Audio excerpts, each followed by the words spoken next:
Thank you for taking the time to listen to the story. If you haven't already done so, please subscribe to our channel. We appreciate it and thank you in advance. Please leave the name of the city you're listening from in the comment section below. It helps us see our reach in the community. Let's start the story. It was 4:30 a.m. when it happened. I was awake before my alarm, staring at the ceiling of my barracks room at Fort Carson, Colorado. 15 years in the Army had conditioned my body to rise before dawn, no matter how late I'd been up the night before. The pre-deployment briefings had run long, our battalion preparing for another rotation to Eastern Europe. Something about Russian troop movements near the Polish border. Ironic how we were so focused on threats from this world that we never saw the one coming from beyond it. I'm Staff Sergeant Alex Reeves, 10th Special Forces Group. I've done 4 combat tours, 2 in Afghanistan, 1 in Iraq, and another in Syria that officially never happened. I've been shot at, blown up, and left for dead more times than I care to remember. I thought I'd seen humanity at its worst. I was wrong. Nothing in my training prepared me for what happened that morning in April when the skies opened up and the world, as we knew it, ended. My first indication that something was off came during PT. Our company was doing our morning run around the base perimeter when all the car alarms started going off simultaneously. Every vehicle, as far as the eye could see, lighting up and wailing like some kind of mechanical chorus. Captain Lewis called a halt, and we stood there in the pre-dawn light, watching as the streetlights began to flicker and die. Probably just a power surge, First Sergeant Maldonado said, but I could hear the uncertainty in his voice. That's when our phones all died at once. Not just powered down, they went completely dark. Smartwatches too. Anything with a microchip. The only sounds were those car alarms, which themselves began to fade one by one into silence. All right, people, back to the company area, Captain Lewis ordered, his voice steady but tense. Standard formation, keep it tight. We jogged back as the first rays of sunlight crested the Rocky Mountains to the east. The light caught something in the sky, something that shouldn't have been there, a massive, dark shape hovering above the city of Colorado Springs, maybe 15 miles away. It was hard to make out details at that distance, but it was metallic, reflecting the morning sun in places while remaining shadow dark in others. And it was huge, bigger than an aircraft carrier. Holy shit, whispered Johnson, the newest member of our team. Is that Dash? Eyes front, soldier, I snapped, falling back on training and discipline when nothing else made sense. Keep moving. By the time we reached the company area, the base was in chaos. Soldiers poured out of barracks buildings, officers shouted orders that contradicted each other, and the guard stations at every gate were overwhelmed with civilian contractors trying to get in. Fort Carson houses over 25,000 military personnel and their families. That morning, it felt like all of them were outside at once, pointing at the sky, because it wasn't just one object anymore. While we'd been running, more had appeared, dozens of them, massive dark ships hovering over major cities. The nearest hung over Colorado Springs like a metallic thundercloud, casting an enormous shadow over the downtown area. Captain Lewis assembled the company, his face grim. Listen up. All communications are down. No cell service, no internet, no landlines. Base Command is implementing Emergency Protocol Delta. All personnel are to report to their designated stations. This is not a drill. I repeat, this is not a drill. Emergency Protocol Delta.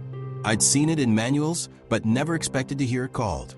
It meant we were under attack by an unknown force, possibly WMDs involved, and all military installations were to seal themselves off and prepare for possible ground assault.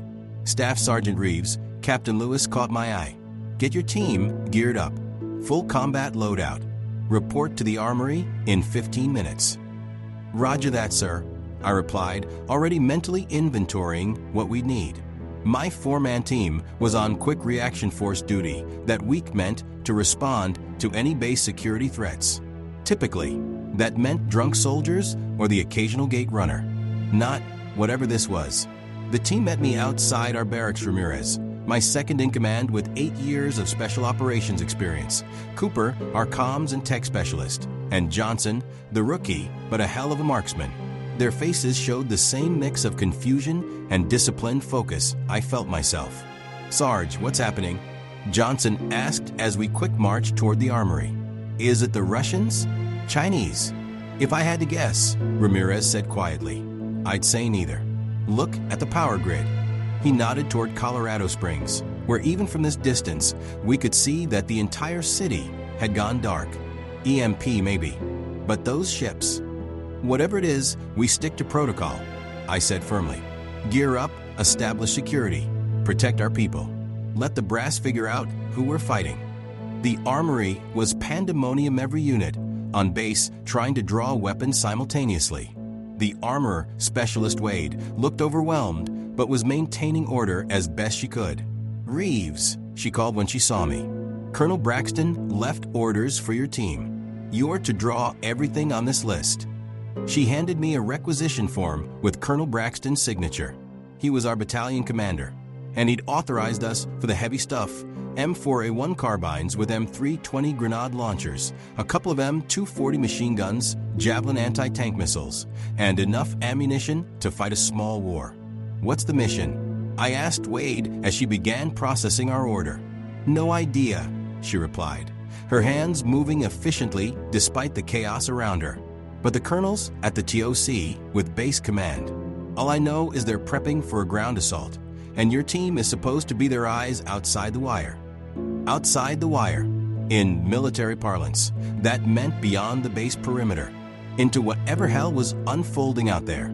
As Wade handed us our weapons, the floor shook beneath our feet.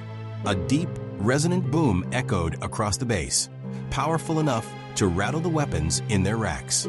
Then another and another. "What the hell is that?" Cooper asked, checking the magazine on his rifle. I didn't answer. I was looking through the armory window at a column of light brilliantly blue and unnaturally straight that had just speared down from the ship over Colorado Springs, connecting it to the ground like some kind of tether. Then more columns appeared, from other ships I couldn't see from this vantage point. 1, 2, 3, each accompanied by that same earth-shaking boom. "They're landing," I said, the realization settling in my gut like a block of ice. "Those aren't weapons. They're deployment beams or something." "Deployment for what?" Johnson asked, his voice cracking slightly. Before I could answer, the base loudspeakers crackled to life, running on emergency power. "Attention all personnel. This is Colonel Marshall, base commander. The United States is under attack by unknown forces, presumed extraterrestrial in origin. All combat units are to prepare for immediate deployment. All non-combat personnel and families are to proceed to designated shelter areas. This base will remain operational as long as possible to coordinate defense efforts. God help us all. Extraterrestrial." The word hung in the air between us. "Aliens," Johnson whispered. "Actual fucking aliens." "Doesn't matter who they are," I said, chambering around in my M4. "They picked the wrong planet."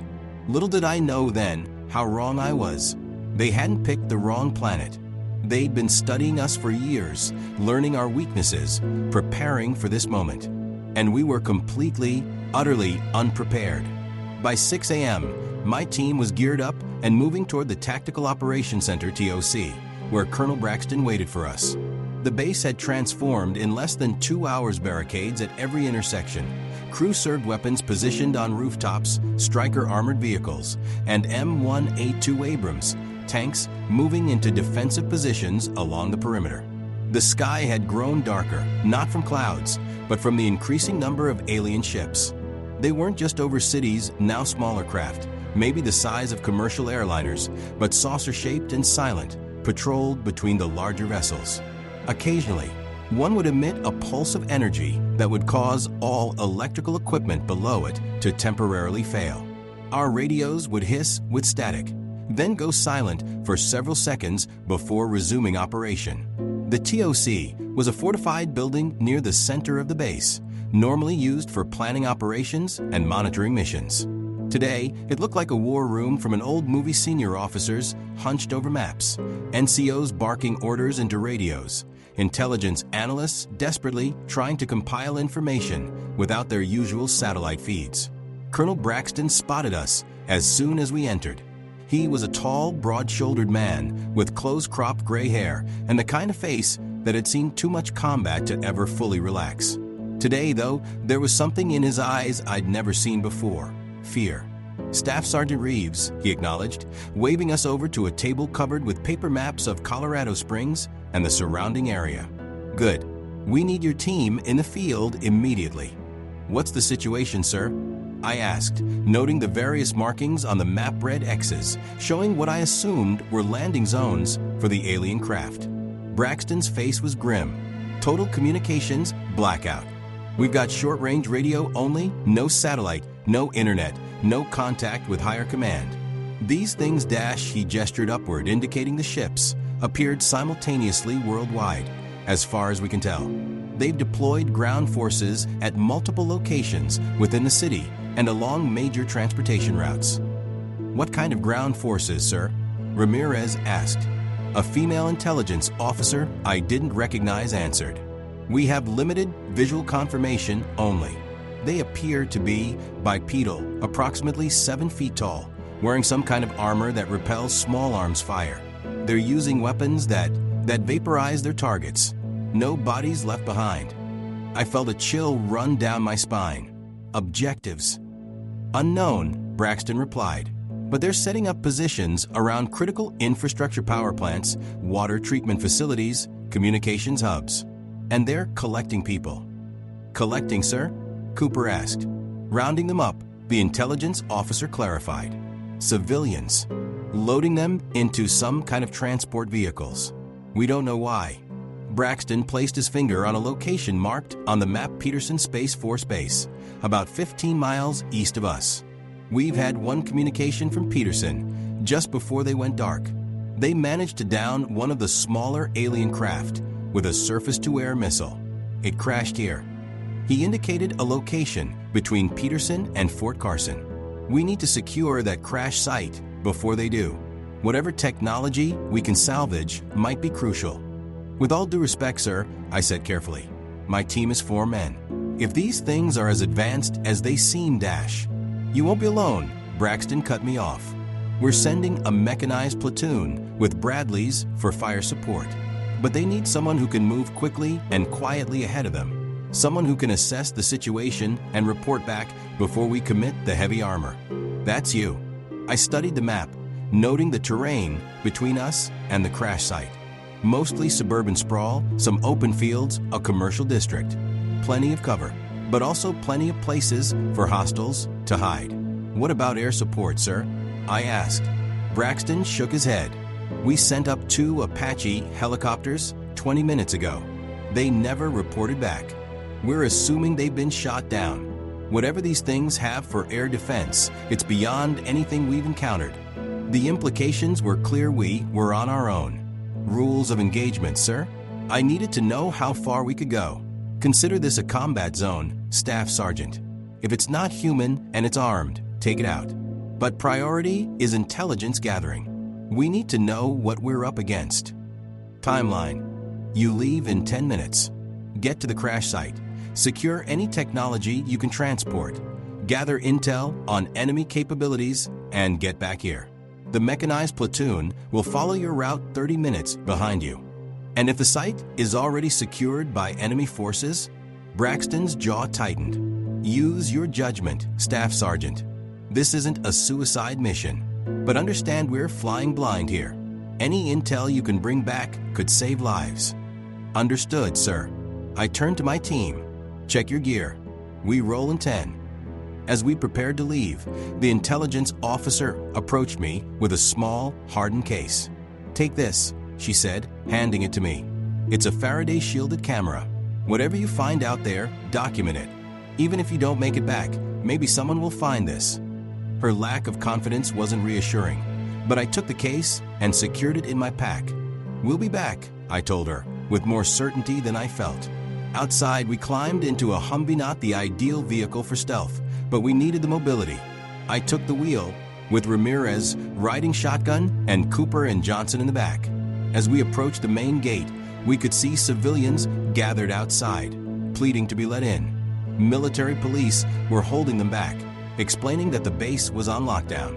Some of the civilians were bloody, injured. All looked terrified. "We should bring them in," Johnson said quietly from the back seat.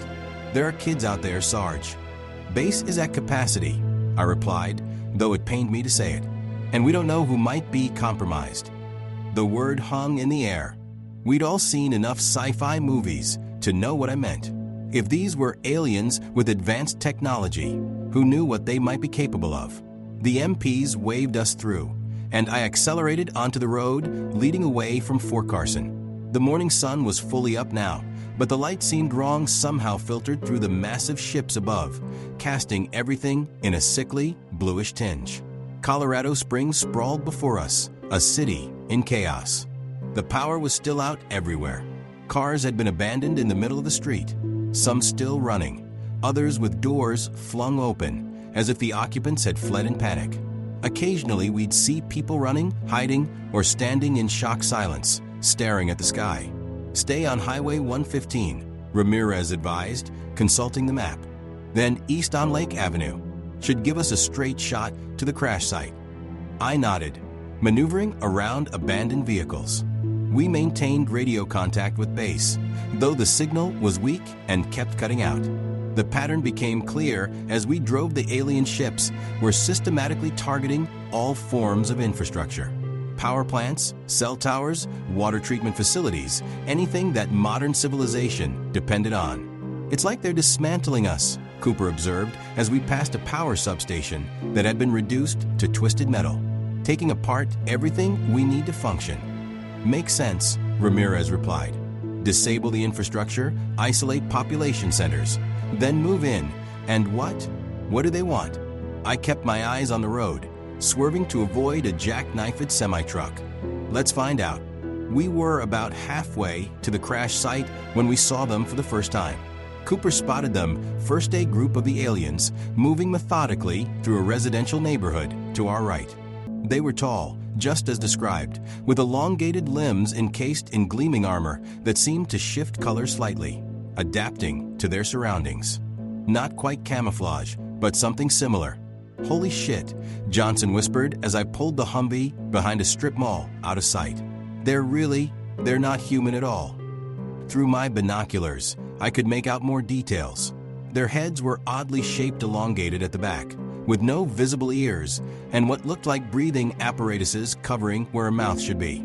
Their eyes were the most disturbing part, larger than human eyes, with vertical pupils like a cat's, but glowing faintly blue. They moved with precision, clearly military trained or whatever passed for that in their society. Each carried what appeared to be a rifle-like weapon, though without any visible barrel. Instead, the front ended in a kind of crystalline structure that occasionally pulsed with energy. "What are they doing?" Cooper asked as I passed him the binoculars. The aliens had surrounded a house and were using some kind of device to force open the door. Moments later, they emerged, dragging a family, 2 adults, and a child of maybe 8 or 9 behind them. The humans weren't fighting back. They seemed dazed, almost drugged. Some kind of stun weapon, Ramirez guessed, or chemical agent. We watched as the aliens led the family to a hovering vehicle that resembled a metallic pill, about the size of a city bus. Already, it was half filled with other civilians, all sitting in eerie silence. "We have to do something," Johnson said, reaching for his rifle. I put my hand on his arm. 4 of us against how many of them? With weapons we don't understand? We'd be dead before we got within 100 meters. I nodded toward the family, and so would they. So we just watch. Johnson's voice was tight with fury and helplessness. "We complete the mission," I said firmly. "We get intel that might help save everyone, not just that family. That's how we fight back." Johnson nodded reluctantly. As the alien transport rose silently into the air, we returned to our vehicle and continued toward the crash site, each of us lost in our own thoughts about what we'd just witnessed. The GPS was dead, of course, but Ramirez was skilled with old-school land navigation. and we made good time despite having to detour around roadblocks and areas where the aliens seemed to be concentrating their efforts. As we got closer to Peterson Space Force Base, we began to see signs of actual combat scorched earth, destroyed vehicles, impact craters from explosions. They fought back, Cooper observed. A lot of good it did them, Ramirez replied grimly, pointing to the smoke rising from the direction of the base. Looks like they got overrun. The crash site was located in what had once been a large commercial parking lot next to a shopping center. From our position on a small rise about half a mile away, we could see the alien Craft A saucer-shaped vessel about 50 feet in diameter, partially embedded in the asphalt. Smoke still rose from its hull, and pieces of debris were scattered across the parking lot. More importantly, there didn't appear to be any alien forces securing the site. That seemed odd to you? I asked Ramirez as we observed through binoculars. They were quick to round up civilians, but they leave one of their ships just sitting there? Ramirez nodded. Could be a trap, or maybe whatever they use for communication got knocked out in the crash. Or they're coming and just haven't arrived yet, Cooper added. Either way, we should move quickly. I made the call. Cooper, Johnson, you're on Overwatch. Set up there. I pointed to the roof of the shopping center, which would give them good sight lines on the surrounding area. Ramirez and I will check out the crash. If you see anything approaching anything you call it in immediately. Roger that, Cooper replied, checking his rifle one last time. And if something happens to us, I added, don't play hero. Get back to base and report what we found. We moved out, Cooper and Johnson heading for the shopping center, while Ramirez and I approached the crash site from the east, using abandoned cars for cover. As we got closer, the alien craft looked even more foreign. Its hull was made of a material I couldn't identify, with a texture that seemed to ripple slightly when viewed from different angles. You ever see anything like this?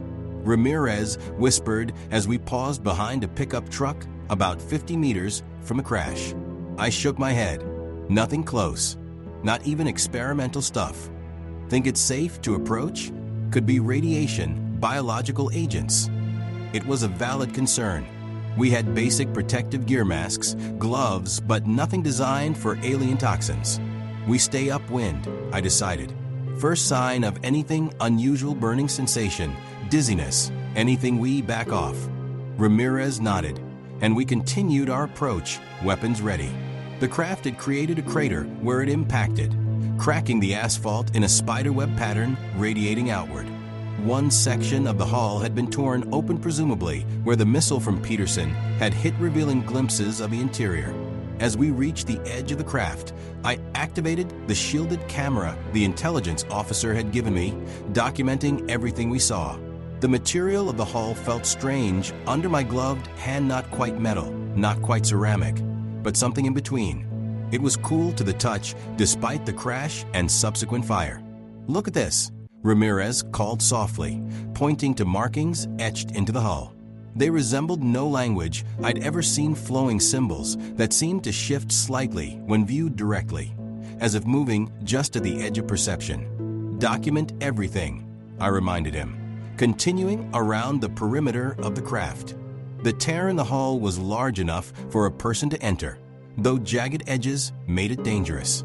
Inside, glimpsed through the opening, I could see what appeared to be a control center of sorts, curved panels with more of those shifting symbols. Seats designed for bodies taller and leaner than human proportions. We need to get inside, I decided. Get samples of their technology. Ramirez looked dubious. If we trip some kind of alarm, then we'll deal with it. But this is what we came for. I keyed my radio. Cooper, Johnson, status report. All clear. Cooper's voice came back immediately. No movement in any direction. But Sarge, we can see more of those transports in the distance. They're doing a systematic sweep of the area, moving east to west. I'd say we have maybe 20 minutes before they reach this position. Acknowledged. Keep your eyes open. I turned to Ramirez. Let's make this quick. We approached the torn section of hull carefully. The edges were sharp but not hot, and we managed to climb inside without tearing our protective gear. The interior was dimly lit by what seemed to be emergency lighting, pulsing blue strips along the floor and ceiling. The air was breathable, but had a strange, metallic taste that made me glad for my mask. The control room, if that's what it was, contained technology unlike anything I'd seen before.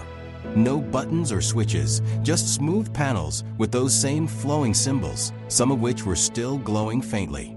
In the center was what appeared to be a kind of three-dimensional projection system, now offline, but with a framework that suggested it displayed something that hovered in the air above it.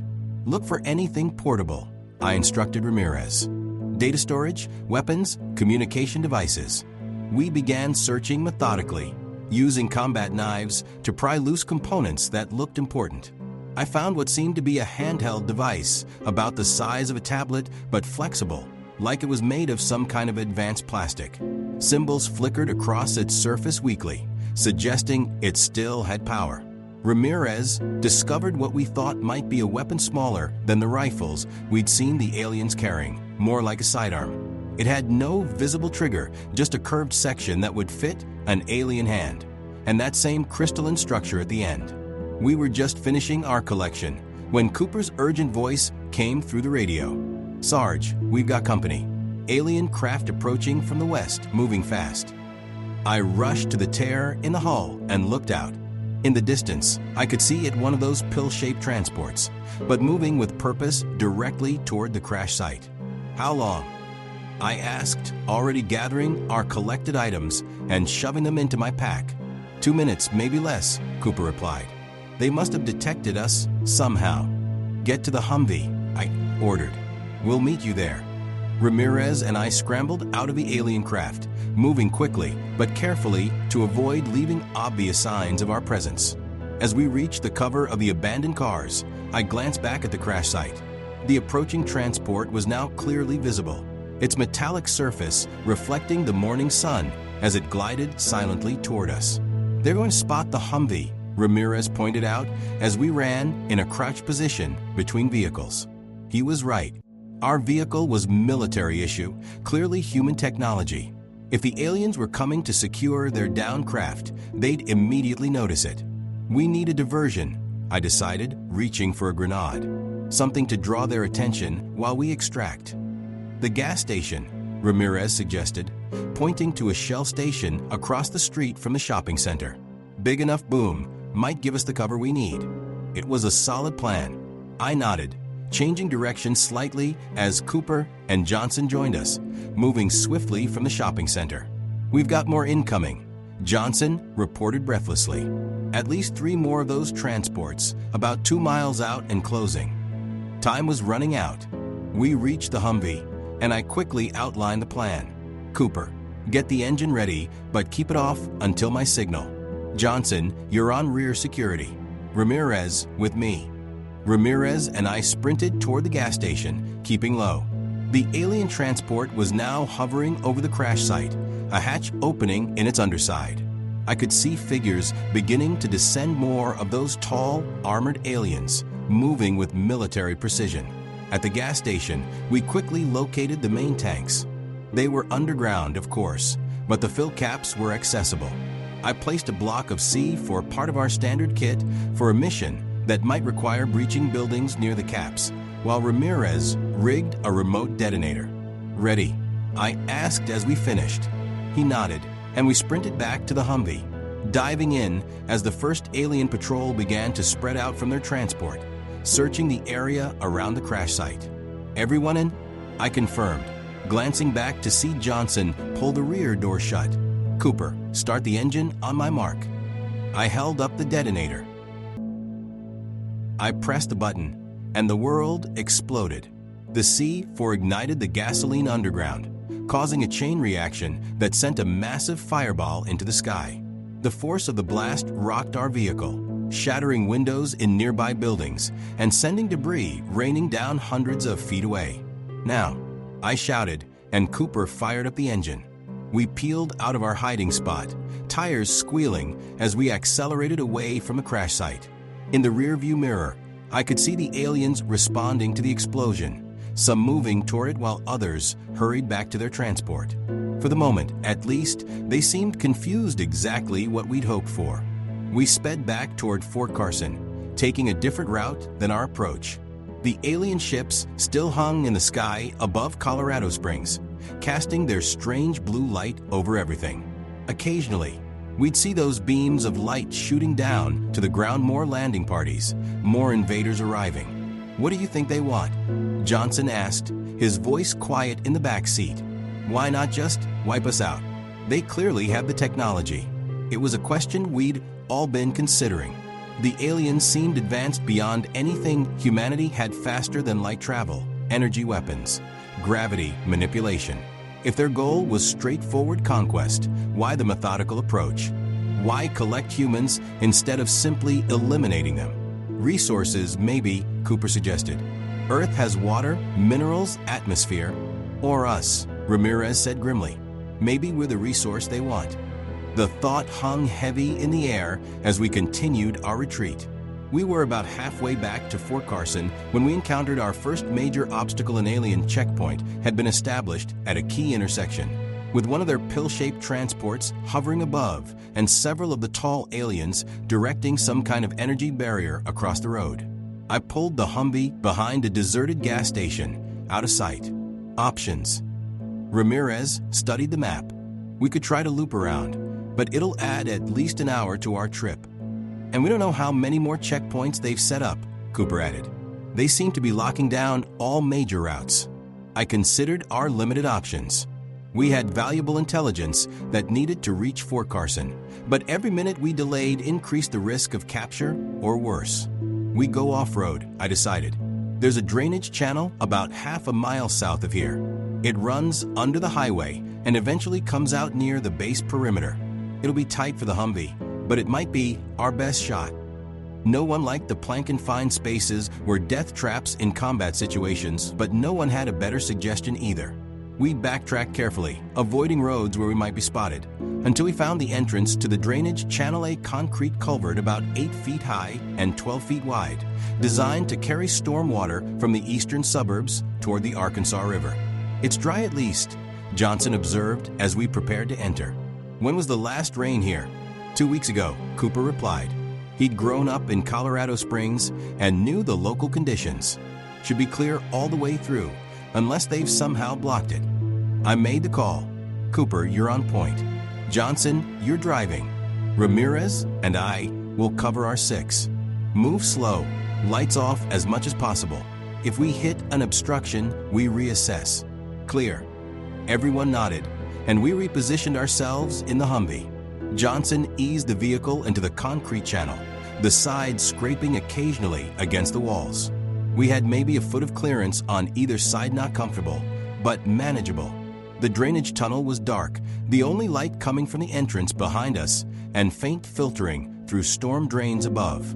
Johnson drove slowly, guided by Cooper, who walked about 10 meters ahead, using a red-filtered flashlight to check for obstacles. Ramirez and I kept our eyes behind us, watching for any sign of pursuit. We'd made it perhaps half a mile when Cooper suddenly raised his fist, the signal to stop. Johnson hit the brakes, and I moved up to see what Cooper had found. "Something's not right," he whispered, pointing ahead. "Look at the water."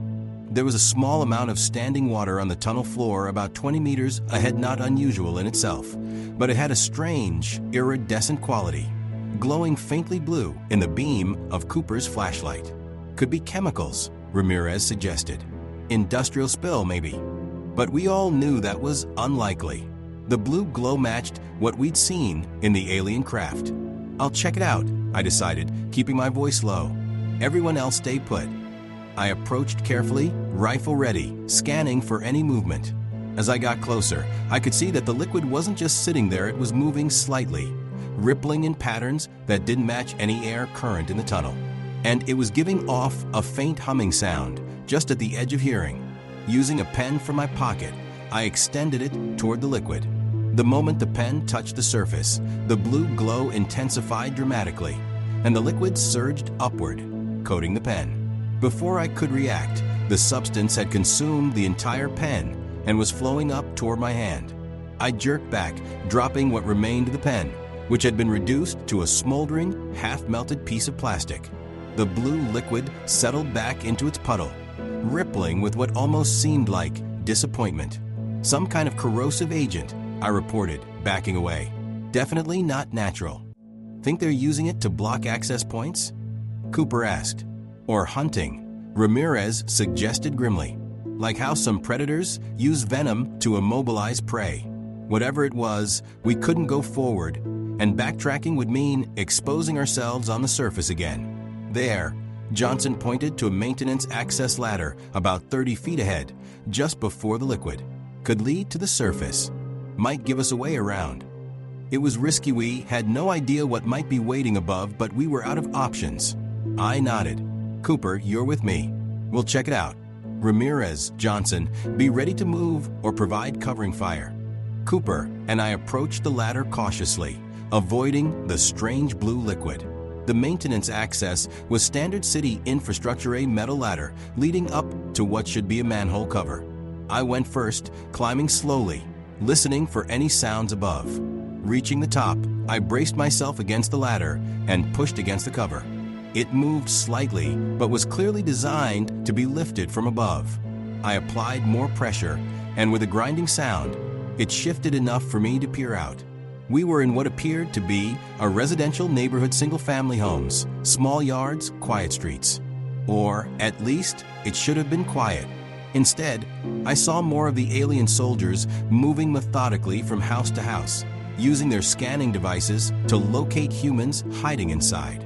One of the aliens was unsettlingly close to our position, perhaps 30 feet away, its back to us as it examined a car abandoned in the middle of the street. I eased the manhole cover back down as silently as possible. Heavy alien presence directly above, I whispered to Cooper. We need another way. Cooper thought for a moment. These drainage systems usually have multiple access points. There might be another ladder further back, before the liquid. We retreated to the Humvee and explained the situation. After a brief search, we located another maintenance access about 100 yards back the way we'd come. This time, when I checked above, we seemed to be in a commercial area behind a strip mall. No aliens in immediate sight, though I could hear sounds of chaos in the distant screams, occasional explosions, the high-pitched whine of their transport vehicles. This is our exit, I decided, pushing the manhole cover completely off and climbing out. I did a quick 360-degree scan before signaling the others to follow. Vehicles a no-go. We'll have to proceed on foot. Our Humvee had served us well, but it couldn't climb a ladder. More importantly, it was loud and conspicuous, exactly what we didn't need when trying to evade technologically superior aliens. We retrieved our packs, weapons, and the alien artifacts we'd collected from the crash site, then moved quickly toward cover behind the strip mall. Fort Carson is approximately 5 miles southwest, Ramirez noted, consulting our map. Best approach is to follow the railroad tracks here. He pointed to a line on the map, which run parallel to Highway 85 but are less exposed. I nodded, already planning our movement. We travel in buddy pairs, leapfrog pattern, 50 meters, visual separation. Cooper, you're with Johnson. Ramirez with me. Keep radio chatter to a minimum. We don't know if they can intercept our frequencies. As we prepared to move out, a deep, resonant hum filled the air, vibrating in our chests. I looked up to see one of the larger alien ships passing directly overhead, so close that it blocked out the sun entirely, plunging us into an artificial twilight. The ship's hull was covered in the same shifting patterns we'd seen on the smaller craft, but at this scale, they were mesmerizing, almost hypnotic. Don't stare at it, I warned, noticing Johnson's transfixed gaze. Keep your eyes on the horizon or the ground. The massive ship continued its slow, deliberate passage, eventually moving south toward Cheyenne Mountain, home of NORAD, the nerve center of America's aerospace defense. The strategic implications were obvious and concerning. They know exactly what they're doing, Ramirez muttered, taking out our command and control capabilities first. Let's move, I said, refocusing on our immediate objective. Stay low, stay quiet. We began our approach to the railroad tracks, moving from cover to cover, dumpsters, abandoned vehicles, the occasional stand of trees.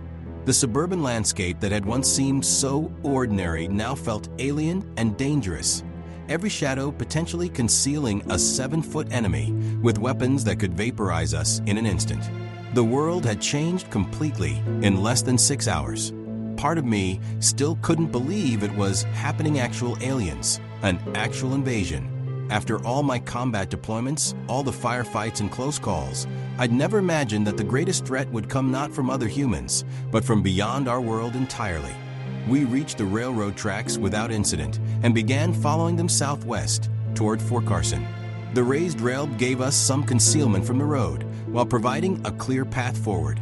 We moved quickly but cautiously, each buddy team covering the other as we leapfrogged from position to position. About 2 miles in, Cooper raised his fist, the signal to freeze. We all dropped into covered positions as he pointed toward a railroad bridge ahead. A group of aliens had established what looked like a processing center underneath it.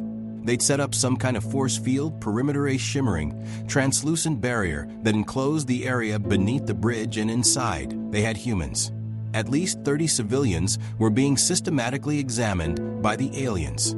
They'd stand each person in front of a device that emitted a scan of some kind, then direct them to one of 3 different areas within the enclosure. From our position, I couldn't determine what criteria they were using for the separation. "What do we do?" Johnson whispered, his voice tight with tension. "We can't just leave them." He was right morally, but tactically, the situation was impossible. There were at least a dozen aliens, all armed, and we had no idea how their force field worked or if we could penetrate it. Plus, engaging would compromise our mission to return the intelligence we'd gathered. We documented, I decided, removing the shielded camera, record everything, their procedures, their technology, how many of them there are. Then we continue the mission. It wasn't the heroic answer, and I could see the frustration on Johnson's face. But we're even one against an enemy we'd never imagined required making hard choices. "They're not killing them," Ramirez observed quietly as we watched. "Whatever they're doing, they want them alive." It was cold comfort, but he was right. The aliens were being methodical, almost clinical, in their processing of the civilians. There was no gratuitous violence, no obvious cruelty beyond the basic horror of being captured by something inhuman. We recorded for several minutes, capturing as much detail as possible, then carefully backtracked and plotted a route around the alien checkpoint. It would take us away from the railroad tracks and through a more exposed residential area, but we had no choice. The detour cost us valuable time, and the afternoon was advancing. Each hour that passed meant more alien ships arriving, more ground forces deploying, more of their unknown agenda being implemented. The weight of the alien artifacts in my pack seemed to grow heavier with each step, the knowledge they might contain more precious as the situation deteriorated. We were cutting through a small park when we encountered our first humans since leaving the strip mall. A group of about 15 civilians, mostly families with children, huddled in a public bathroom building. Their faces showed equal parts fear and hope when they saw our uniforms. "Oh, thank God," a middle-aged man exclaimed, stepping forward. "Military. Are you here to evacuate us?" They said on the radio there would be evacuation points. The others pressed forward, all talking at once, asking questions we couldn't answer. I raised my hand for silence. "I'm Staff Sergeant Reeves, 10th Special Forces Group. We're on a mission to Fort Carson and can't stop, but I can tell you that the base is still operational and organizing a response." A response. A woman holding a young child looked incredulous. "Against those things? Their ships are everywhere. They just took my husband right off the street." "What are they?" an elderly man asked. "Russians? Chinese? Some kind of terrorist group?" They didn't know. Somehow, these people had experienced the beginning of an alien invasion without realizing what it was. Maybe it was denial. Maybe they'd been hiding since the first ships appeared. Or maybe in the chaos and communications blackout, the truth simply hadn't reached them. "They're not human," I said, deciding they deserve the truth. "We believe they're extraterrestrial. They've landed worldwide and are systematically taking control of infrastructure and collecting people." Silence fell as my words sank in. The woman with the child began to cry softly. "What should we do?" the first man asked finally, his voice hollow. It was the question everyone wanted answered, and I had no good response. Standard emergency protocols assumed communication. Functioning government, humanitarian organizations, none of which might exist anymore. Stay hidden, I advised. Avoid main roads and anywhere they've established checkpoints. If you can make it to Fort Carson, they're accepting civilians, but the perimeter is secured and under military control, so approach with caution. It wasn't much, but it was all I could offer. We couldn't take them with us, they'd slow us down and increase our chances of detection. I gave them what supplies we could spare, some water, a few MREs from our packs, then we moved on, their desperate faces etched in my memory as yet another burden to carry. As we continued toward Fort Carson, the evidence of the invasion grew more pronounced. Several neighborhoods had been completely emptied, front doors still standing open, possessions scattered as people fled in panic. In others, we found signs of resistance shell casings, bullet holes, the occasional dead alien, confirming they could, in fact, be killed, though it clearly took significant firepower. The most disturbing sight was what appeared to be an initial terraforming operation, a circular area about 100 meters in diameter, where the ground had been transformed into a crystalline bluish substance similar to the liquid weed encountered in the drainage tunnel. At its center stood a tall spire of the same material, pulsing with energy and emitting a high-pitched tone just at the edge of human hearing. We gave it a wide berth, but I made sure to document it with the camera. They're changing the environment, Cooper observed grimly, making Earth more like wherever they're from. The implications were chilling. This wasn't just an invasion, it was colonization. By late afternoon, we could see Fort Carson in the distance, though the view was hardly reassuring. Multiple alien ships hovered over and around the base, engaged in what appeared to be a prolonged assault. Energy weapons lanced down from the ships, meeting answering fire from the base's defenses. The sky above the battle was filled with smaller alien craft, darting and weaving as surface-to-air missiles tried unsuccessfully to target them. "They're holding," Ramirez noted, a hint of pride in his voice. "For now," I replied, studying the situation through my binoculars. "But we need to find a way in that doesn't take us through the middle of a firefight." We knew Fort Carson well. It was our home base, after all. The main entrances would be heavily defended, both by our forces and the aliens trying to breach them. But there were other ways in, designed for exactly this kind of scenario. The emergency access tunnel, I decided, near the south perimeter. The tunnel was part of the base's contingency Plans A hardened underground passage designed to allow special operations teams to enter or exit the base undetected during a crisis. Few personnel even knew about it, accessed via a maintenance building that appeared completely ordinary from the outside. We adjusted our course, moving south to approach the base a less contested angle. The fighting had drawn most of the alien forces to the main gates and the airfield, leaving the southern perimeter relatively unmonitored. Even so, we proceeded with extreme caution, using every available cover and conducting extensive observation before each movement. The maintenance building came into view just as the sun was beginning to set, casting long shadows that provided additional concealment. It looked untouched, a simple metal structure surrounded by a chain-link fence, with no signs of battle or alien presence. "Too quiet," Ramirez muttered, echoing my own concerns. "Could be they don't know about it," Cooper suggested hopefully. "Or they're waiting inside," Johnson countered. There was only one way to find out. We established a perimeter, with Cooper and Johnson providing overwatch from concealed positions, while Ramirez and I approached the building. The access code for the security door was changed weekly.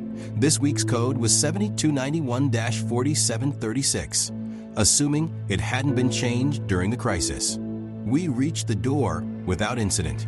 I entered the code on the keypad, and relief washed over me as the light turned green and the lock disengaged with a soft click. Ramirez and I entered first, weapons ready, scanning for threats.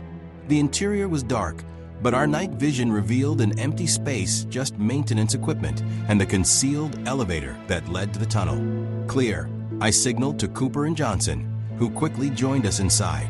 The elevator required a separate access code and biometric confirmation. I input the code and placed my hand on the scanner, holding my breath until it flashed green.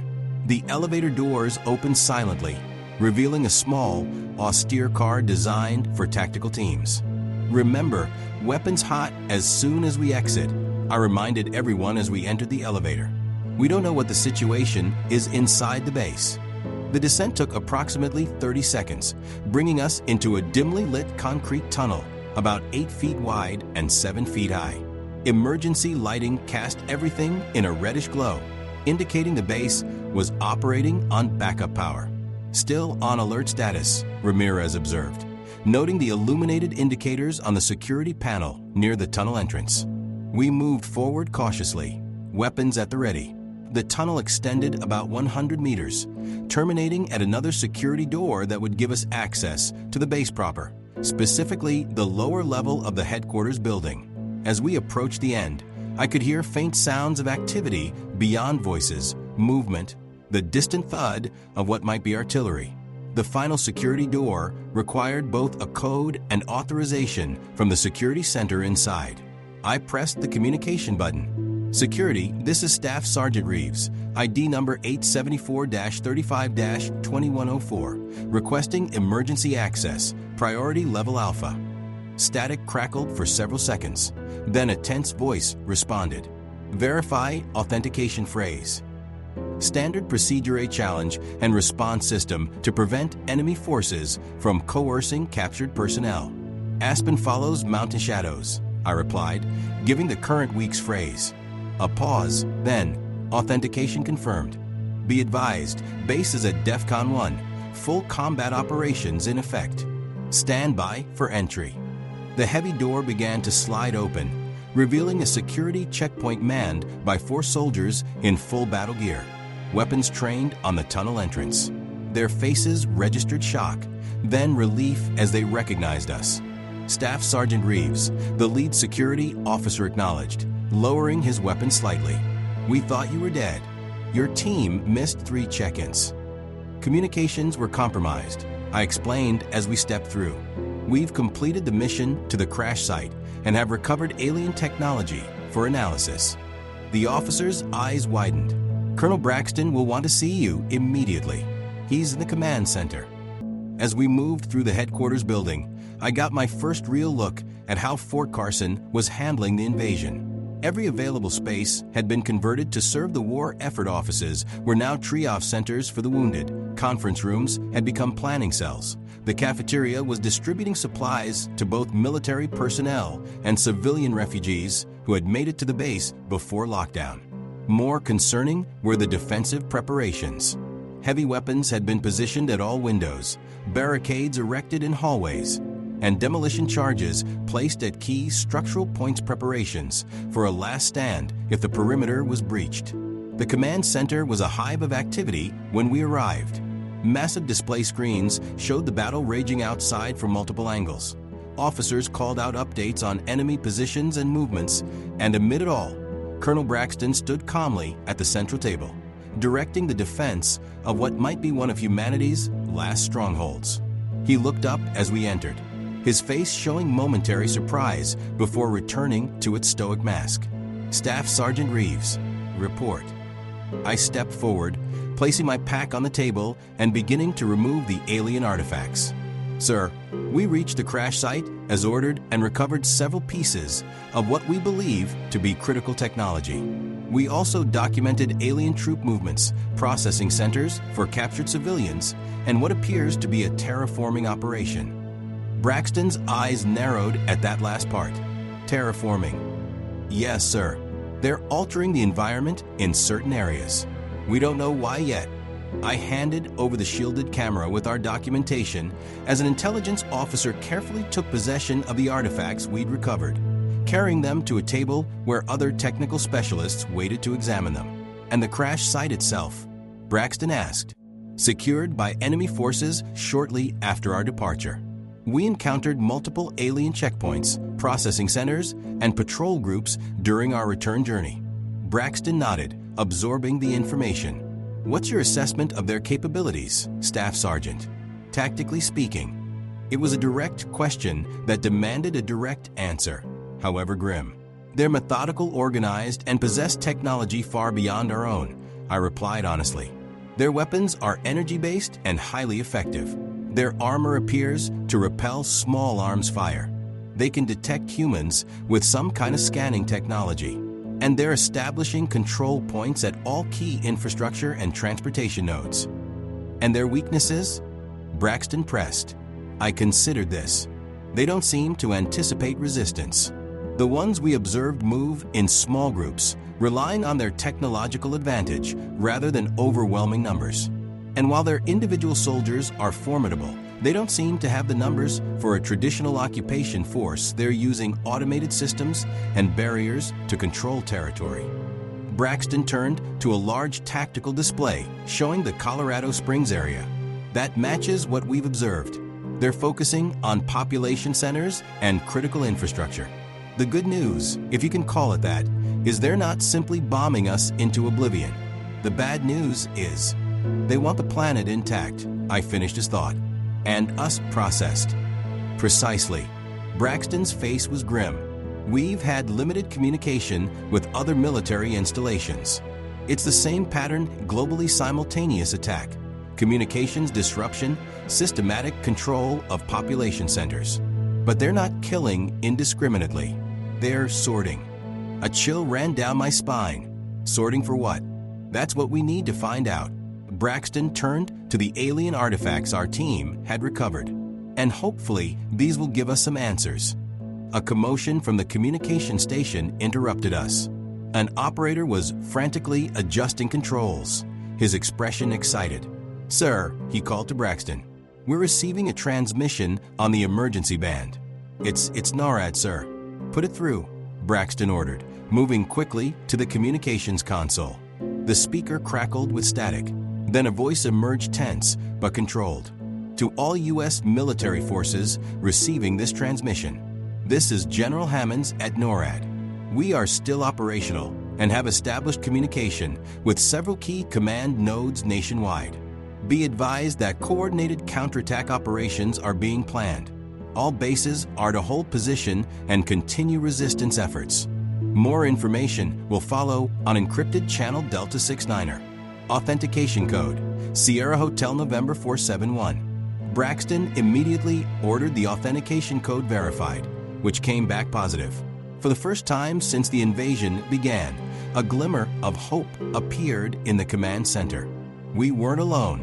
The military chain of command, or at least parts of it, remained intact and was beginning to coordinate a response. Staff Sergeant Reeves, Braxton turned back to me. "Get your team to medical for checkup, then grab some food and rest. I want you back here in 3 hours for detailed debriefing. Your field observations may be critical in planning our next moves." "Yes, sir," I responded, gathering my remaining gear. As we left the command center, I caught a glimpse of technicians already beginning to analyze the alien technology we'd recovered. Whether it would yield any useful intelligence remained to be seen, but at least now we had a fighting chance. The base medical center was overwhelmed with casualties, both military personnel injured in the defense of the base and civilians who had been wounded trying to reach safety. Doctors and medics moved efficiently between beds, prioritizing those with the most severe injuries. Our team received quick examinations checking for radiation, chemical exposure, or any other alien contaminants. Miraculously, we were all clear, though the medical officer noted elevated stress markers and mild dehydration. We were given fluid supplements and directed to the mess hall for food.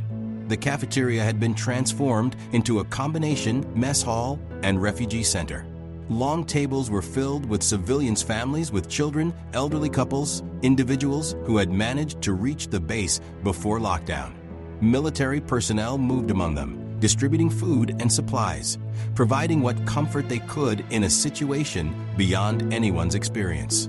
How many civilians did they take in? Cooper wondered aloud as we collected our meal trays. "A few thousand from what I heard," Ramirez replied, "before they had to seal the perimeter. There are millions more out there." The enormity of what was happening settled over us like a weight. Even if Fort Carson held out, even if every military base in the country somehow repelled the aliens, billions of civilians worldwide remained vulnerable. with no defenses against a technologically superior enemy. We found a table in the corner, somewhat removed from the main crowd, and ate in silence, each lost in our own thoughts. The food was standard military, Faramars reheated and served on trays, but after the day we'd had, it tasted like a feast. Johnson was the first to speak. So what happens now? We just fight aliens? Like this is some kind of movie. We adapt, I said simply. Learn their weaknesses. Develop countermeasures. It's what humans do. If they give us time, Cooper added grimly. Those ships keep coming. More landing every hour. Then we make the most of whatever time we have, I replied, finishing my meal. Get some rest. We're back on duty in 3 hours. The base had designated several barracks buildings as rest areas for troops rotating off the defensive perimeter. We found space in one of them, cots lined up in what had once been a training room. Despite the constant background noise of the battle outside, exhaustion claimed us quickly. I closed my eyes, my last conscious thought being a hope that when I opened them again, the world wouldn't have changed even more dramatically than it already had. It felt like seconds later when I was shaken awake, though my watch showed nearly 3 hours had passed. A young private stood over me, his expression urgent. Staff Sergeant Reeves? Colonel Braxton needs you in the command center immediately, sir. All of you, he added, looking at my team who were also stirring awake. What's happened? I asked, reaching for my boots. They've made contact, sir. The private's voice was tight with tension. The aliens. They're broadcasting a message. We moved quickly, following the private through corridors that seemed even more heavily fortified than before. The command center was packed when we arrived. Every officer on base appeared to have gathered to hear the alien transmission. Colonel Braxton saw us enter and motioned us forward. Reeves, good. I want your team's perspective on this. The transmission came in 15 minutes ago, broadcast on all frequencies simultaneously. We're about to play it again. He nodded to a communications officer who pressed a button on his console. The main display screen flickered, then showed an image that made my blood run cold. The alien that appeared on screen was similar to those we'd encountered, but clearly different in status. Its armor was more elaborate, with flowing patterns that might denote rank or achievement.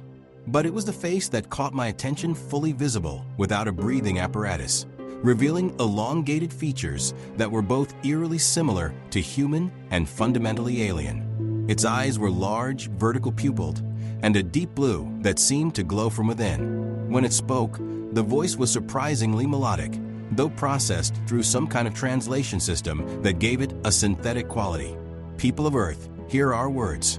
We are the Ascendancy, travelers from beyond your comprehension. Your world has been claimed for integration into our domain. Resistance is futile and counterproductive. Those who submit willingly will be evaluated for compatibility and assigned appropriate roles within the new order.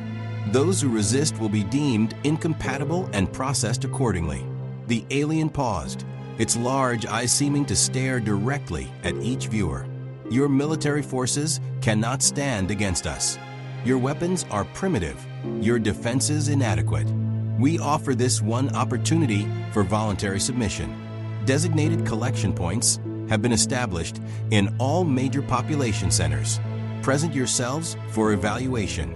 Families will be processed together when possible. Those with specialized knowledge or skills will receive priority placement. Another pause. Then, you have 24 Earth hours to begin compliance. After that time, involuntary collection will intensify, and compatibility standards will become more stringent. This is the only warning you will receive. The screen went dark, leaving the command center in stunned silence. After several seconds, voices erupted, some arguing for immediate surrender to save lives, others vehemently rejecting any possibility of submission. Colonel Braxton raised his hand for silence. The Joint Chiefs have already responded to this transmission with an unequivocal rejection of their terms, as have our allies worldwide. We do not surrender to invaders, whether they come from across the ocean or across the galaxy. He turned to the tactical display. We've been coordinating with NORAD and other commands still in operation. Intelligence, suggests the aliens have established major processing centers in each population center facilities where they're taking the humans they capture. We believe destroying these facilities would significantly disrupt their operations and demonstrate that humanity will not submit quietly. Braxton looked directly at me. Staff Sergeant Reeves, your team has the most direct experience with these aliens and their technology. I'm tasking you with a critical mission. Infiltrate the processing center they've established in downtown Colorado Springs, gather intelligence on their operations, and if possible, sabotage their systems and free any captives. It was an enormous task, possibly suicidal, but also potentially crucial to understanding our enemy and developing effective countermeasures. When do we leave, sir? I asked without hesitation. 10 p.m., under cover of darkness. We'll create a diversion on the eastern perimeter to draw their attention while your team slips out. Braxton's expression was grim but determined. I don't need to tell you how important this is. What you learn could help us protect not just this base, but humanity itself. Understood, sir. We won't let you down. I turned to my team, seeing determination replace fatigue in their eyes. We had a mission, something concrete to focus on beyond the overwhelming reality of an alien invasion. As we left to prepare, I caught fragments of conversation from the officers remaining in the command center. They were discussing the feasibility of nuclear options, the status of government leadership. Apparently, the president had been evacuated to an unknown location, and the estimated timeline before Fort Carson would be overrun if no countermeasures were developed. The situation was dire, perhaps beyond any hope of conventional victory. But we still had one advantage. The aliens didn't understand humans, not really. They saw our technology as primitive, our resistance as futile. They didn't account for our adaptability, our determination, our sheer stubbornness in the face of overwhelming odds. We returned to our temporary barracks to prepare for the mission. Each of us checked and rechecked our equipment, cleaned weapons, and studied the limited intelligence we had on the downtown processing center. According to aerial reconnaissance conducted by drones before the aliens began shooting them down systematically, the facility had been established in the convention center, a large, open building that could hold thousands of people. What do you think they're doing with the people they take? Johnson asked as he loaded magazines with ammunition. Nothing good, Ramirez replied grimly. That talk about evaluation and compatibility sounds like sorting livestock. Or recruiting, Cooper suggested. Maybe they need workers, allies, something like that. Whatever it is, I said, checking the action on my rifle. Our job is to disrupt it and to bring back information that might help everyone else fighting these things. At 9:30 p.m., we reported to the base armory for final equipment issue. In addition to our standard weapons and kit, we were given experimental items developed in the few hours since the invasion began, signal jammers designed to possibly interfere with alien communications, thermal barriers to potentially hide from their scanning technology, and modified armor-piercing rounds that the weapons team hoped might penetrate alien protection. No guarantees on any of this, the quartermaster told us frankly. We're working with extremely limited data, but based on what your team brought back from the crash site, these modifications might give you an edge. We were also given a specialized camera designed to record alien language and technology in detail, and a sample collection kit for anything that might yield insights into their biology or technology. A final, sobering addition was 4 cyanide capsules, last resort options if capture seemed inevitable. After what we'd seen of the aliens' processing procedures, quick death might be preferable to whatever they had planned for humanity. At precisely 10 p.m., we gathered at the southern perimeter of the base. The night was surprisingly clear, stars visible between the massive alien ships that still hung in the sky. The battle for Fort Carson continued on the eastern side. Flashes of weapons fire and explosions creating a macabre light show that drew the aliens' attention away from our exit point. Colonel Braxton was there to see us off, his face etched with a strain of command during humanity's darkest hour. "Good luck, Reeves," he said simply, extending his hand. "Report back any way you can, when you can. If you're not back in 24 hours. He didn't finish the sentence. He didn't need to. I shook his hand firmly. "We'll be back, sir," with answers. The small sally port in the perimeter fence opened silently, and we slipped out into the darkness 4 soldiers, carrying humanity's hopes for understanding our enemy and perhaps finding a way to fight back. The night outside Fort Carson was eerily quiet. No traffic, no city sounds, not even the usual wildlife noises. Just distant explosions from the ongoing battle at the base's eastern perimeter and the occasional hum of alien aircraft passing overhead. We moved in shadow, using every technique we'd learned for evading enemy detection in hostile territory. The difference was that in previous conflicts, we'd been hiding from other human beings who thought like us, had similar limitations and vulnerabilities. Now we were trying to outwit creatures whose very nature remained a mystery. Downtown Colorado Springs was approximately 7 miles from our exit point, normally a journey of minutes by vehicle, but now a dangerous trek through territory controlled by an enemy with superior technology and unknown capabilities. We stuck to ravines, drainage ditches, and the deeper shadows of abandoned buildings, making progress slowly but steadily. About halfway to our objective, we encountered the first sign that the aliens were changing more than just our social structures. A section of ground, perhaps 100 meters across, had been transformed to asphalt of what had once been a parking lot, now covered in that same crystalline blue substance we'd seen earlier. It glowed faintly in the darkness, pulsing in a rhythm that seemed almost like breathing. "It's spreading," Cooper observed quietly, taking readings with a specialized sensor the science team had provided. "This area was normal when we passed it earlier today." "What is it?" Johnson asked, keeping his distance from the transformed ground. "Some kind of terraforming," Ramirez suggested, "making Earth more like their homeworld. Or preparing it for something else entirely," I added, documenting the site with our specialized camera. "Let's keep moving. Stay clear of any transformed areas." As we approached downtown, the alien presence became more pronounced. Their smaller craft patrolled regularly, sweeping searchlights across the streets below. Occasional ground units moved with that distinctive alien precision, checking buildings and rounding up any humans they found still hiding in the area. The convention center loomed ahead, transformed almost beyond recognition. The aliens had expanded the structure, adding crystalline spires and glowing blue force fields that encircled the entire complex. A steady stream of their transport vessels arrived and departed from a landing area on what had once been the main plaza, each presumably carrying more captive humans. We established an observation position in an abandoned office building across from the complex, setting up surveillance equipment to document the aliens' operations. Through high-powered optics, we could see inside some sections of the facility where the walls remained transparent. What we witnessed confirmed our worst fears.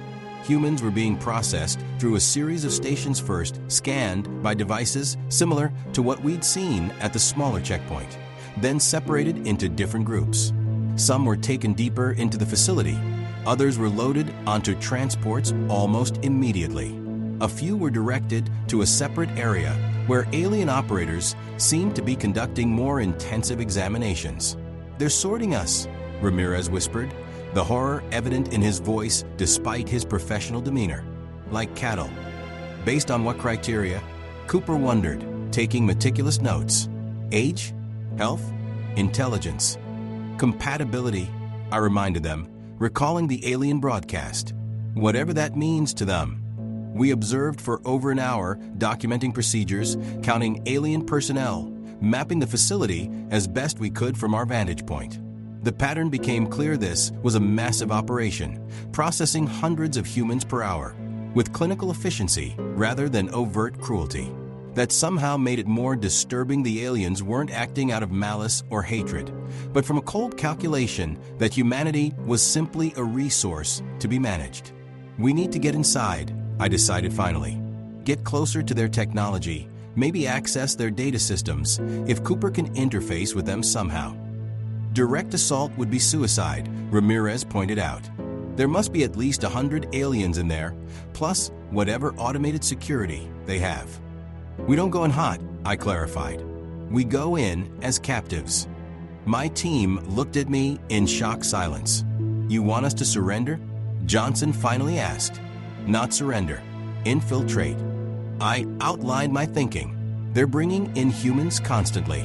Once inside, they separate them based on whatever criteria they're using. If we can get through initial processing, we might be able to access restricted areas and gather critical intelligence.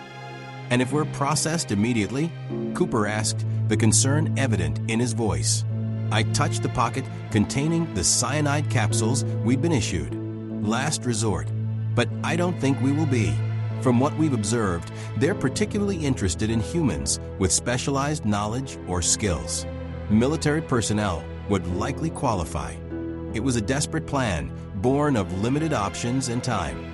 But the potential intelligence value outweighed the enormous risks. After brief discussion, we agreed on the approach we would allow ourselves to be captured, maintain our identities as military personnel, which might make us valuable to the aliens, and use the first opportunity to break away and explore the facility. We cached most of our military equipment in the office building weapons, communication gear, anything that would immediately identify us as soldiers on a mission rather than displaced civilians. Each of us kept concealed essentials. The specialized camera, disguised as a civilian device, small knives hidden in our boots, the signal jammers reconfigured to look like ordinary electronic devices, and, of course, the cyanide capsules. Then we emerged onto the street, deliberately calling attention to ourselves not enough to appear suspicious, but enough to ensure the next alien patrol would spot us. It didn't take long. A small alien craft spotted us within minutes, hovering overhead and scanning us with a blue light that made my skin tingle uncomfortably. My team maintained the appearance of frightened civilians, hands raised in surrender, as a transport vessel descended to our position. 5 alien soldiers emerged, weapons ready but not fired. They communicated in their own language, a series of musical tones and clicks that no human translation could capture. One approached me directly, using a handheld device to scan me more thoroughly. Remain still, it commanded in accented but understandable English. You will be transported for processing. Resistance will result in immediate neutralization. My pulse raced, but I forced myself to appear appropriately terrified and compliant. We were escorted into the transport vessel, joining about 20 other captured humans. Most sat in shocked silence, some wept quietly, a few whispered prayers. My team scattered among them, avoiding sitting together to prevent drawing attention. The transport lifted off smoothly, no sensation of acceleration, just a gentle floating feeling as it moved toward the convention center. Through small viewport panels, I could see more of the city than had been visible from the ground. The alien takeover was even more advanced than I'd realized. Blue crystalline structures had sprouted between buildings, forming what looked like an emerging network. More of the spire-like formations we'd seen earlier rose from various points throughout the city, all pulsing with that same rhythmic energy. The journey lasted only minutes before we were deposited inside a large receiving area of the convention center. Aliens directed us into orderly lines leading to scanning stations. I caught Cooper's eye briefly. He gave an almost imperceptible nod. We were committed now. The processing moved quickly. When my turn came, I stepped forward to a station manned by an alien operator. It directed me to stand still as a blue light enveloped me from head to toe. Symbols flashed on the alien's control panel, meaningless to me, but clearly conveying information about my scan results. State your occupation, the alien demanded. This was the critical moment. If I identified myself as military, I might be flagged for special handling, potentially giving us access to different areas of the facility, but also possibly subjecting me to more intensive scrutiny. I'm a soldier, I replied. Deciding honesty might actually help our mission. The alien's large eyes fixed on me for a moment, and I felt a chill run down my spine. Then it touched several controls, and a different symbol appeared on its screen. Proceed to Evaluation Sector 7, it instructed, indicating a corridor to my right. I moved as directed, noticing immediately that I was being separated from most of the other captives. A quick glance confirmed what I'd feared: my team was being split up. Ramirez was directed to the same sector as me, but Cooper and Johnson were being sent elsewhere. The corridor led to a smaller processing room where about a dozen other humans waited. Looking around surreptitiously, I noted that all appeared to be physically fit, and several had the bearing of military or law enforcement. My suspicion was confirmed when I spotted a man in partial police uniform seated in the corner. Ramirez entered a few minutes later, his eyes finding mine briefly before he took a seat across the room. We'd prepared for this possibility. Each team member had instructions to gather whatever intelligence they could from their location, with the primary objective of reuniting inside the facility if possible. An alien entered the room different from a soldier's, wearing no armor but dressed in a form-fitting suit with symbols that might denote scientific or medical status. It addressed us as a group. You have been identified as having physical or training characteristics of value. You will be evaluated for compatibility with advanced functions in the new order. Cooperation will result in preferential treatment. Resistance will result in downgraded status. The implications were clear: collaborate and enjoy certain privileges, refuse and face worse conditions. A classic occupier's tactic used by human conquerors throughout history. The fact that aliens employed the same approach was oddly reassuring. Perhaps they weren't so incomprehensible after all. We were processed individually, taken to small examination rooms. When my turn came, I was directed to a chamber containing equipment that resembled medical scanning devices, though far more advanced. The alien examiner instructed me to lie on a platform at the center. Remove outer garments, it directed. I complied, stripping to my underwear as ordered. The examiner showed no reaction, no embarrassment, no interest, just clinical detachment as it began activating the equipment. A three-dimensional scan field enveloped me, probing deeper than the initial scan had. I could feel it somehow, a tingling sensation that penetrated to my bones. Your physiology shows evidence of extensive physical conditioning, the examiner noted, studying data displays that floated in the air above me. Multiple healed injuries consistent with combat experiences. Neural patterns indicate advanced tactical training. The alien's assessment was unerringly accurate. The scan was clearly providing detailed information about my entire history, physical and perhaps even mental. You will answer questions truthfully, it continued. Deception will be detected and will result in immediate termination. What is your military specialty? Special Forces, I replied, seeing no reason to lie about information their scans could likely verify. Small unit tactics and reconnaissance. The alien made a sound that might have been acknowledgement. Your species' military capabilities are primitive, but your adaptability is noted. This makes you potentially valuable. What knowledge do you possess of your government's response to our arrival? And there it was, the real purpose of this evaluation. They weren't just sorting us by physical capabilities. They were mining us for intelligence. Communications were cut off, I said carefully. I know only that military bases were preparing defensive operations. I have no knowledge of higher-level government plans. A half-truth that would hopefully pass whatever deception detection they employed. The questioning continued for what felt like hours. Detailed inquiries about military protocols, chain of command, weapons capabilities, and more. I provided information that was either general knowledge or likely already observed by the aliens themselves, while claiming ignorance of anything truly sensitive.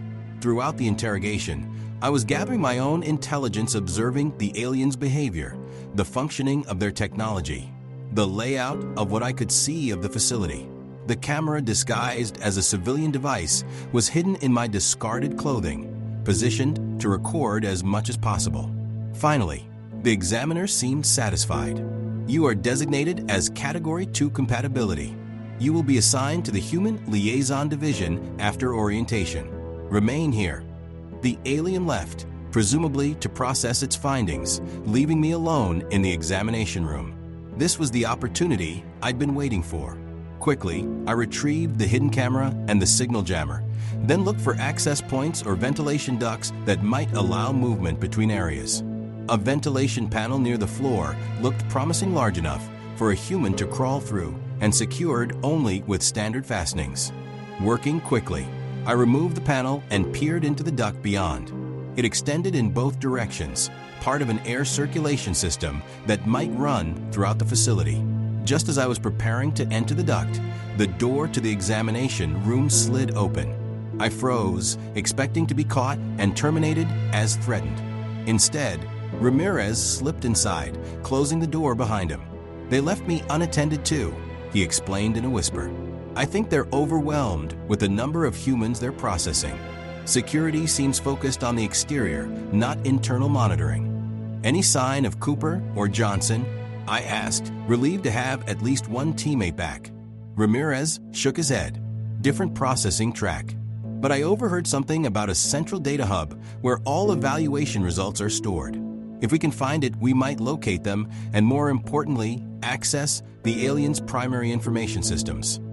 "Worth a shot," I agreed, pointing to the open ventilation duct. "This should get us out of the secure zone." We entered the duct system, replacing the panel behind us. The metal tunnels were cramped but navigable, carrying cool air throughout the building. We moved as quietly as possible, pausing at each junction or grate to orient ourselves and observe the spaces below. What we saw confirmed our worst fears about the scale of the aliens' operation. Vast chambers had been repurposed for various stages of human processing. Thousands of people moved through evaluation stations, were sorted into groups, and either prepared for transport off-site or assigned to different sections of the facility. More disturbing were the areas where the aliens appeared to be conducting more invasive procedures on selected humans. Through one grate, we observed what looked like surgical operations, with humans unconscious on tables, while aliens manipulated unknown devices around them. There was no obvious cruelty. Everything was clinically precise, but the sight made my stomach turn. "What are they doing to them?" Ramirez whispered, his voice tight. "Implants, maybe," I suggested, "or collecting biological samples. Let's keep moving." We continued through the ventilation system, creating a mental map of the facility. The convention center had been extensively modified, with new levels and chambers that didn't exist in the original building. The aliens had essentially built their own structure within and around the human one, adapting it to their purposes. After nearly an hour of careful movement, we found what appeared to be the central data hub Ramirez had mentioned. Through a ventilation grate, we could see a large chamber filled with glowing blue crystalline structures, organic-looking technology, unlike anything human engineers had conceived. Alien operators moved between stations, manipulating data displays that hovered in the air. "That's it," Ramirez confirmed. "From what I overheard, all processing data flows through here, and it's connected to their ship network." I studied the room, counting 6 alien operators. Too many to take directly. We need a distraction. The signal jammer we'd brought might serve that purpose. Originally designed to potentially disrupt alien communications, it could be modified to create a more dramatic effect, particularly if placed near their sensitive equipment. "If we overload this," I suggested, examining the device, "it might create enough interference to temporarily disable their systems. That would give us a window to access the data terminals." Ramirez nodded, helping me reconfigure the jammer to emit a broader spectrum pulse at maximum output. It wouldn't last long before burning out, but hopefully long enough for our purposes. "Ready?" I asked, positioning the device near the ventilation grate. "Ready," Ramirez confirmed, preparing our specialized camera to record as much data as possible during the brief window we'd have. I activated the jammer and pushed it through the grate into the room below. For a moment, nothing happened. Then the effect was dramatic. The crystalline structures pulsed erratically. The hovering displays flickered and distorted, and the alien operators reacted with what appeared to be alarm, moving quickly to identify the source of the disruption. We used the confusion to drop down into the room, moving immediately to what looked like primary control terminals. Cooper, our team's technology specialist, had given us a crash course on what to look for: connection points, data storage units, anything that might contain valuable intelligence. Ramirez stood guard while I worked, using the specialized camera to capture images of the alien interface. The symbols were meaningless to me, but our analysts back at base might make sense of them. I also collected what appeared to be a portable data storage device, a crystalline object about the size of my palm that connected to one of the terminals. The aliens were recovering quickly, some turning their attention from the malfunctioning equipment to the human intruders in their midst. We had seconds, not minutes. "Time to go," I said, securing the captured technology in my pocket. We made for a different exit than our entry point, a corridor that our observations suggested might lead toward other processing areas where Cooper and Johnson might be. The aliens called out in their language, then switched to English as they pursued us. "Security breach in data sector. Intruders must be neutralized." The corridor split in 3 directions. Having no way to know which was best, I chose the left path, and we ran at full speed. Behind us, I could hear the aliens coordinating their response. They were organizing a perimeter rather than just chasing us directly, a smart tactical move that would make escape increasingly difficult. We rounded a corner and found ourselves in another processing area, this one filled with humans who had recently arrived. Our sudden appearance too, obviously escaped captives being pursued by aliens, created immediate chaos. Some of the humans panicked, others saw an opportunity and began fighting their alien guards. "There!" Ramirez shouted over the growing commotion, pointing across the room. Through the crowd, I caught a glimpse of Cooper and Johnson, still in the initial processing line. They spotted us at the same moment, immediately breaking away from their captors and fighting toward us. The room descended into full-scale riot, humans overturning equipment, aliens attempting to restore order, alarm signals blaring throughout the facility. It was exactly the kind of chaos we needed to cover our escape, assuming we could find a way out.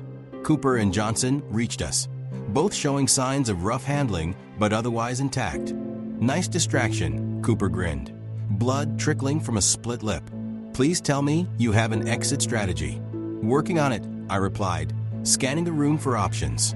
The main doors were being sealed by alien security forces, but a service corridor remained open, presumably to allow reinforcements to enter. "That way," I directed, pointing to the service corridor. "Move now before they seal it." We fought through the crowd, using the riot as cover. The alien security forces were focused on containing the main group of humans, giving us a narrow window to slip away. We reached the service corridor just as more alien guards arrived through it, creating a moment of direct confrontation. There was no time for subtlety. We attacked immediately, using the hand-to-hand combat techniques that were part of our special forces training. The aliens were strong and their armor provided protection, but they seemed unprepared for the ferocity and skill of human fighters specifically trained for close-quarters battle. We disabled the 3 guards, quickly not killing them, as that would escalate the response, but rendering them unconscious or incapacitated. Johnson suffered a glancing hit from one of their energy weapons, leaving a scorched wound across his shoulder, but remained functional. "Which way?" Cooper asked as we secured the aliens' weapons, strange, rifle-like devices with that same crystalline emitter at the barrel end. I made a quick decision based on our observations of the facility layout. "Down. The ground level will have exterior access points. We find one, we break out, we run for it." We moved quickly through the service corridors, encountering less resistance than expected. Most of the alien security forces had been diverted to the right. We triggered, following emergency signage that had survived the aliens' retrofitting. We located a stairwell that led to the ground level. The first floor of the convention center had been transformed into a vast staging area for processed humans. Hundreds of people sat in orderly rows, their expressions vacant, waiting to be loaded onto transport vessels. They showed no reaction to our appearance, no fear, no hope, nothing. "They've been drugged or something," Johnson observed as we moved carefully along the periphery of the room. "Look at their eyes." He was right.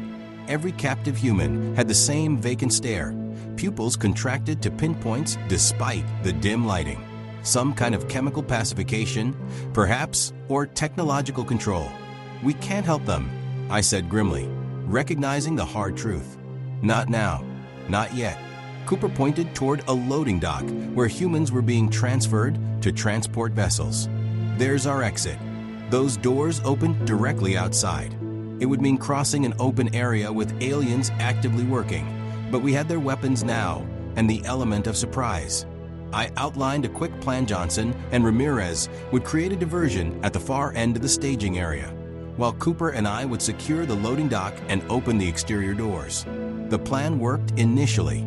Johnson and Ramirez fired the alien weapons at the ceiling, creating a spectacular energy discharge that drew the attention of every alien in the vicinity.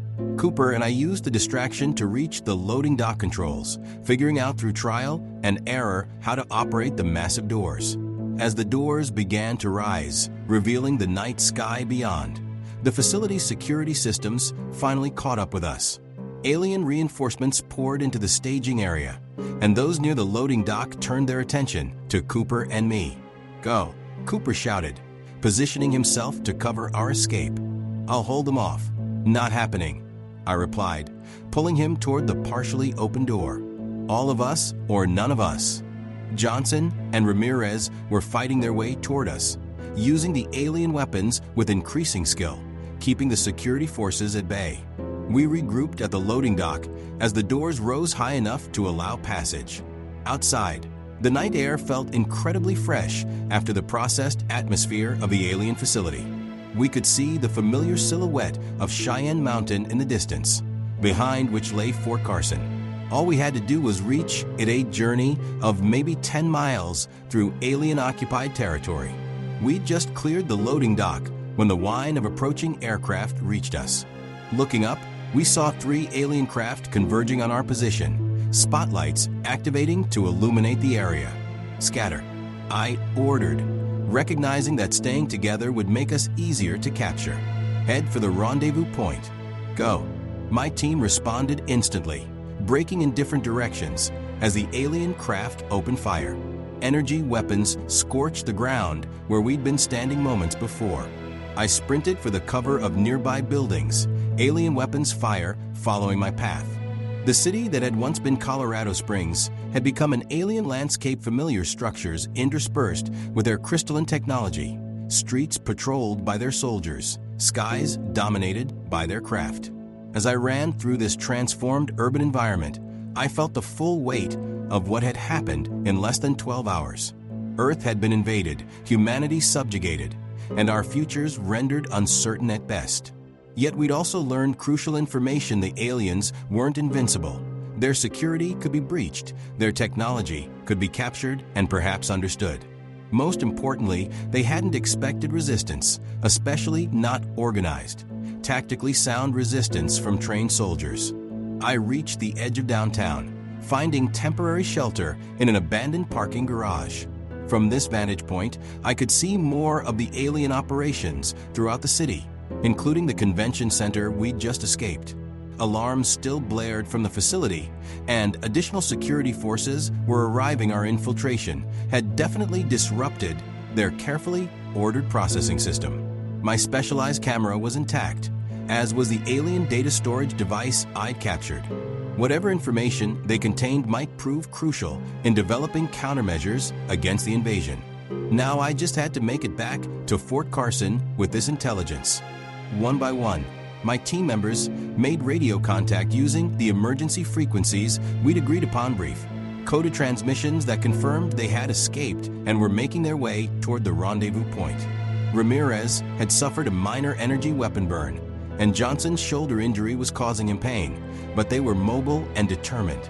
As I prepared to move out, continuing my journey back to base, I took one final look at the alien ships hovering over what had once been my home. Their presence still seemed impossible, something from science fiction, not reality. Yet in less than 12 hours, they had changed everything about our world and our understanding of our place in the universe. But they had miscalculated in at least one crucial aspect. They had expected submission, not resistance. They had expected to process humanity without significant opposition. They had not expected soldiers like us trained to fight regardless of the odds, committed to the defense of our people no matter the enemy. I am Staff Sergeant Alex Reeves, 10th Special Forces Group. I've fought in wars across the globe, faced enemies of every description, and survived situations that should have killed me many times over. Now I've faced an enemy from beyond the stars, infiltrated their processing center, and escaped with intelligence that might help humanity fight back. I don't know if we can win this war. Their technology is beyond anything we've developed, their numbers unknown, their full capabilities still a mystery. But I do know that as long as soldiers like my team continue to resist, as long as humans refuse to submit quietly to processing and categorization, we have a fighting chance. The first 12 hours of the alien invasion had transformed our world forever. The next 12 would determine whether humanity had a future worth fighting for. And I intended to make sure we did, one mission at a time. This is how I survived the first 12 hours of the alien invasion. But the real war was just beginning.